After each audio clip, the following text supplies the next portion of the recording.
Salut à tous. Aujourd'hui, un petit tuto qui parle d'hydro-deeping. Et donc en gros, vous prenez un récipient avec de l'eau dedans, vous vaporisez de la peinture en spray à la surface de l'eau et vous trempez votre pièce que vous voulez peindre dans l'eau. Donc pour commencer, vous avez besoin d'une jante. Sinon, vous ne savez pas peindre de jante. Bref, une fois que vous avez votre jante, vous regardez dans quel état elle est. En fonction de ça, un petit ponçage s'impose.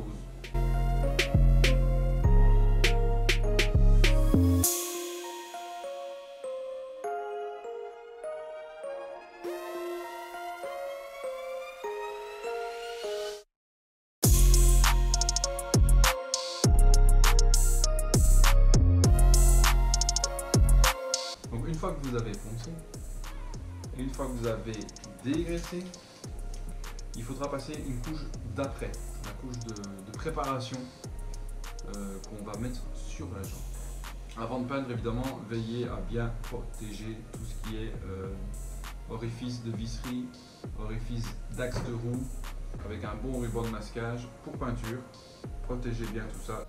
Voilà, on se retrouve maintenant, donc ça y est, les jantes sont peintes en blanc. Je vous répète, une fois que j'ai bien poncé, dégraissé, je suis passé au primaire, j'ai mis 2 couches au spray. Entre les 2 couches, n'hésitez pas aussi à un petit ponçage léger au grain 600, légèrement humide, c'est parfait. Dégraissez par la suite, évidemment. Ensuite, vous mettez la couleur de votre choix en première couleur de base afin d'avoir une facilité pour l'hydro-deeping. À savoir que pour l'hydro-deeping, moi je travaille avec 3 couleurs sur ces jantes. Je veux un effet blanc, vert et noir.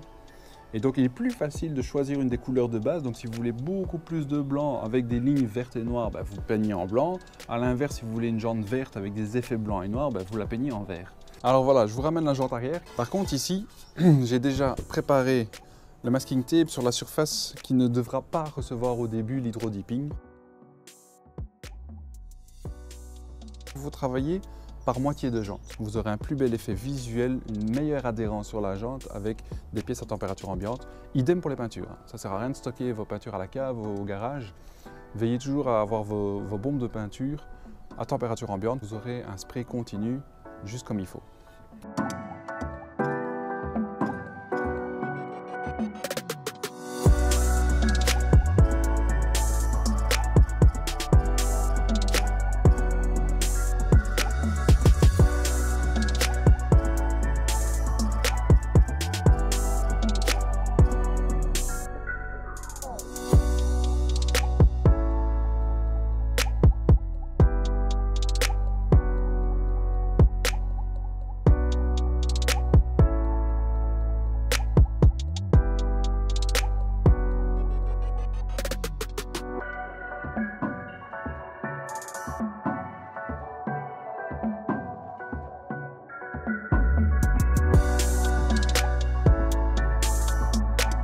Insérez la pièce délicatement dans l'eau pour donner l'effet visuel.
Voilà, Voici le résultat final des jantes après toutes les étapes que vous avez vues.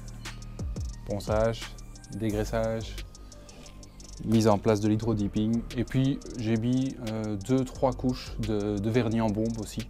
Et donc là je reviens de chez notre partenaire Coco Design et il m'a donc installé les S22 pour cette saison-ci. Pour débuter, j'avais déjà mis les S22 sur la Suzuki, j'en suis très content et donc ici sur la Yamaha, je repars avec les S22. Et donc voici l'effet du dipping. J'espère que le tuto vous aura plu, j'espère que vous aurez compris. N'hésitez pas à poster des questions, des commentaires si je peux vous apporter des précisions. Sur ce, à bientôt. Préparez bien votre saison pour les pistards. Les autres, faites attention à vous. Je vous dis à très vite sur les pistes, à très vite sur la route. Tchuss.